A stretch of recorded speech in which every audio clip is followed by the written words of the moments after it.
Hey everybody, it's Josh, a Beard on a Budget, and today we're going to be doing our next series of our little build we're doing here, and this is going to be the upper receiver assembly for the 300 blackout pistol. Now, let's go ahead and open up a few things here. We have the upper receiver part itself. This here is the handguard.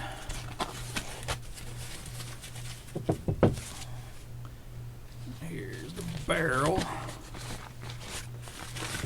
Alright, we're just going to set most of this kind of off to the side so we can get started. You can see the gas block, the gas tube, you know, all the little components here. We're going to get them all kind of laid out and get started.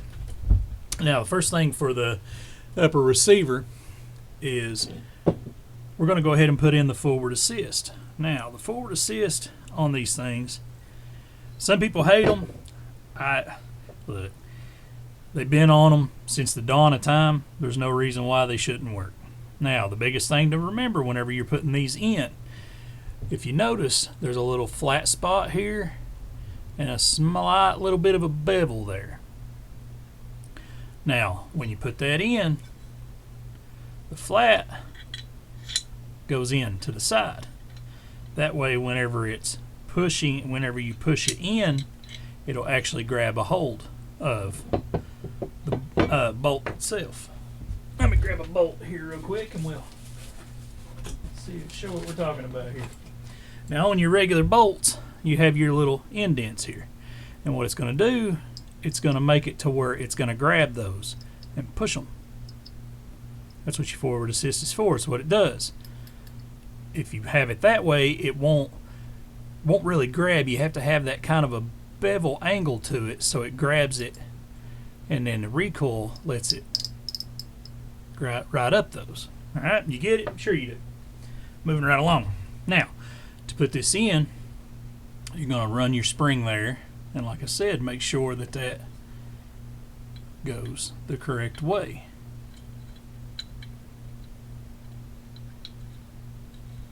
And then that thing is very, very hard to push in, and that's the way it's going to be. That's what it's designed, because that roll pin is going to actually sit back in here to grab that so it doesn't pop out the back. Now, roll pins are a pain. You have to push your roll pin in this side here to get it. I'm going to get it started and move right along with it here.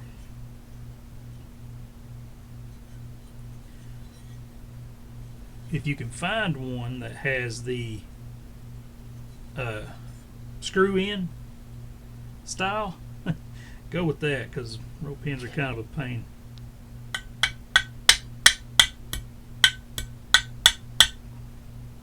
Alright, once you get the roll pin started, you're going to put your spring on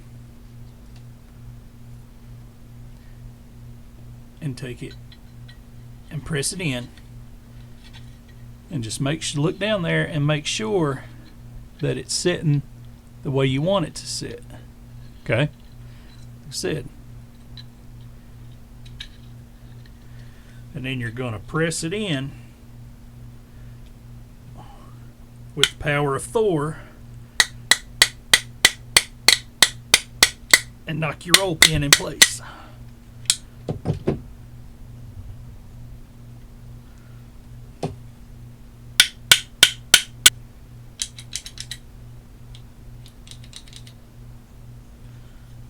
Now that you got that punched in place where it needs to go and all that, and everything's all nice and leveled out and all that good stuff,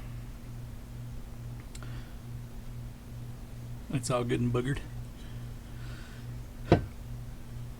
It's all in place where you want it to go. We can move on to the dust cover. Now, dust covers are optional. You don't have to have them on it. I know a lot of people that don't run them. I don't have them on all of mine, but I do run them on some. Some people like them, some don't. I mean, it's nothing that you absolutely have to have. The biggest pain in the butt with them is that right there get this up here where you can see it. That is what holds that in place. And you can imagine, that's real fun to keep up with. That's why I'm not a huge fan of them myself. This spring is a little, let's say, less than tight. It's not doing what it should do. So we're going to try a little workaround here. We're going to try to load one side in, and then we're going to try to spin this other side to get it to tighten up some. Let's see if we can do that to make it to where the dust cover will actually do what it needs to do, kind of. Yeah, like that.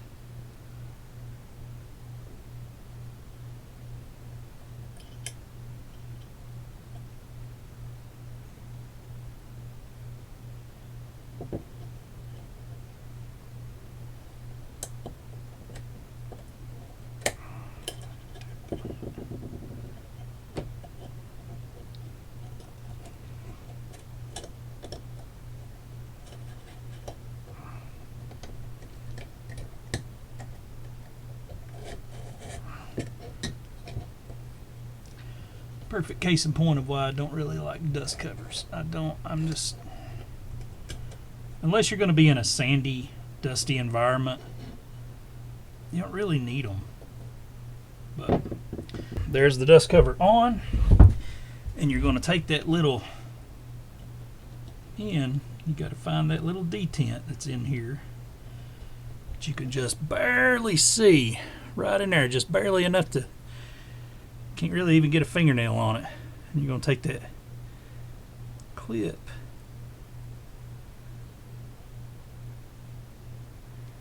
and you're going to push it down on there. Try.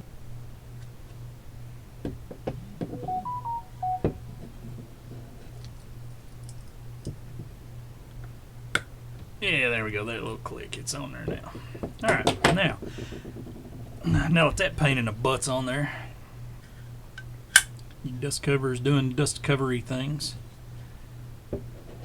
Let's move right along to the barrel now. The barrel, you got a little nipple here that's going to slide right into that recess like that. Alright. And the barrel nut is going to be on the inside of your handguard.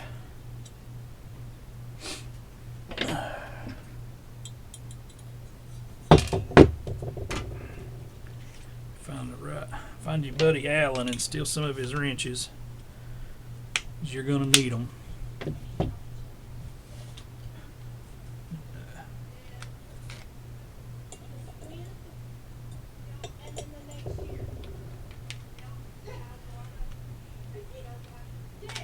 Will you shut up? Will you shut up?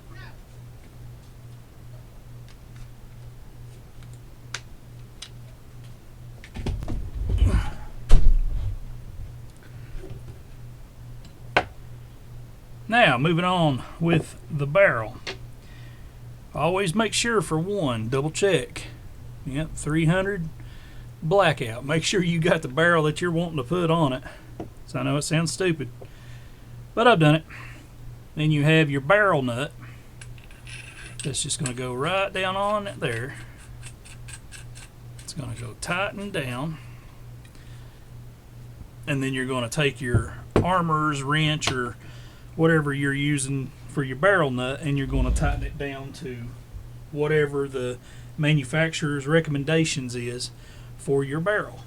You need to look that up. I can't tell you because I don't know which barrel you have or anything like that. You just have to go by what your manufacturer for your specific barrel says that it needs to be. Once it's tightened down to the preferred ugga-duggas, or all the torques that it wants, that you needs it, and all that. Once that is good, we're going to move right along to our gas block and gas tube. Now, for the gas tube, the biggest thing to watch for on it, I found, is, for one, make sure you're putting it in the correct way, and you can tell it has like a little bit of a bend to it. That's going to kind of fall along with the curvature of your barrel nut and everything. And on one end you're going to have a pass-through hole, which is where your roll pin for your gas block goes, and then you're going to have your gas hole on the bottom, which sends gas up to circulate through. Now, biggest thing to watch for when you put this on is making sure all them holes line up. Make sure your gas hole is lining up with the hole in there, which sometimes it's kind of hard to see, but you can take your, holler at your buddy Alan and use some of his wrenches again.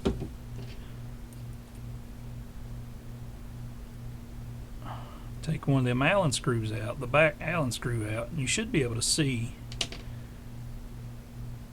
right down in there. I don't know if y'all can see it in there. It's kind of hard to see on camera, but you can see with the naked eye. Now, if you can't see that and can't tell, take your Allen wrench and put it down in there and see if it rides down in that hole. And if it does, then the holes are lined up. Now, with that in place, you can go ahead and put it on the weapon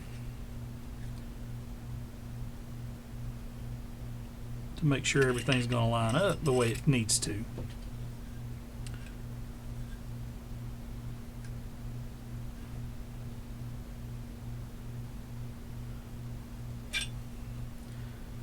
I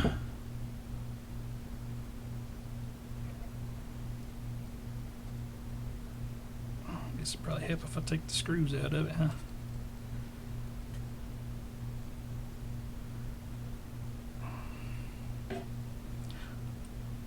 Loosen up your screws so it'll actually go down over the barrel. I guess would be a good place to start too. But it's going to slide down until you get it to that gas hole there too.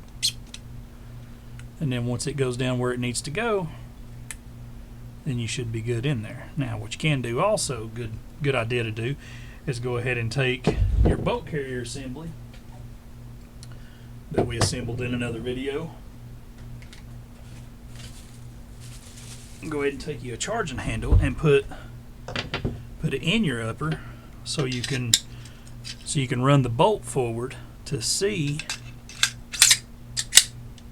and make sure everything, your head spacing and everything, is going to be where it needs to be. And it seems like everything, you see how it needs to be flat here so it's not sticking out. Right there, seems like everything is good. Now you can go ahead and tighten down your set screws here before you tap your roll pin in if you want, or you can pull it back out, make sure, because now you know everything's where it needs to be, and tap your roll pin in. There's no exact science to it. You can do it either way. It doesn't really matter. Some people will sit and tell you, oh no, you can't, you gotta do it this way because my sister-in-law's baby cousin Tracy told me to do it this way, or whatever. Everybody's got their own ways of doing things. I'm just some fat guy on YouTube. What do I know? But I tell you, you do it the way you want to do it. Let's go ahead and tighten down our gas block.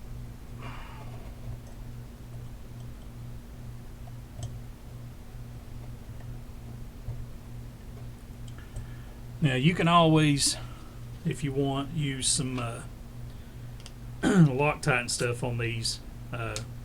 I'm not at this point because I fully plan on taking this back apart after a couple, probably 30, 40, 50 rounds, something like that, to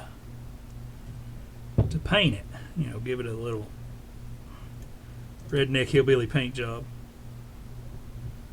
And there's no point in really bearing everything down in with Loctite and all that if I'm just going to be taking it apart here in the next couple of days or weeks to paint. Just don't want to deal with all that. Now, with that on, you can go ahead and put your handguard on. And this handguard, of course, came with the barrel nut and everything. Just simple slide it on, make sure it's all locked in, lined up where it needs to go. Those are matching up nicely. It clears the dust cover pin, and you just tighten it down.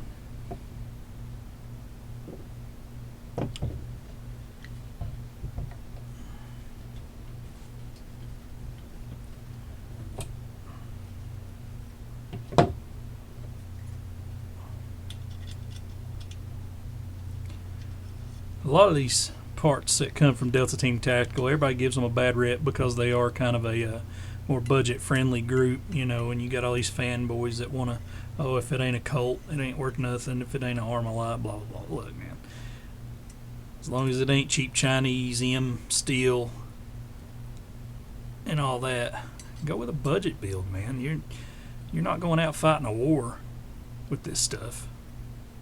You're going out on the weekend shooting, and by all means, you want to go buy you a $5,000 rifle, go for it, buddy. Not me. But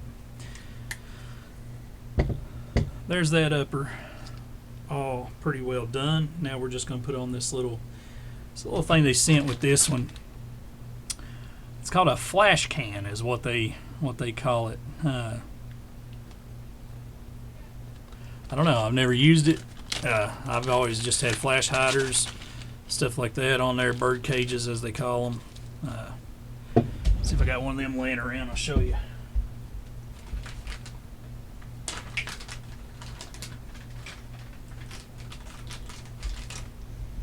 Yeah, right here. This is the bird cage. It's just a regular old military style A2 bird cage. I've had that on most of them, and you know, run it if you want. I mean, this came with the kit, so we'll run it, see what we think. If we don't like it, take it off. No love lost. You know, got your crush washer that goes on. Crush washer goes on your barrel, and then it just simply threads down on, and then you're gonna just tighten it down to spec.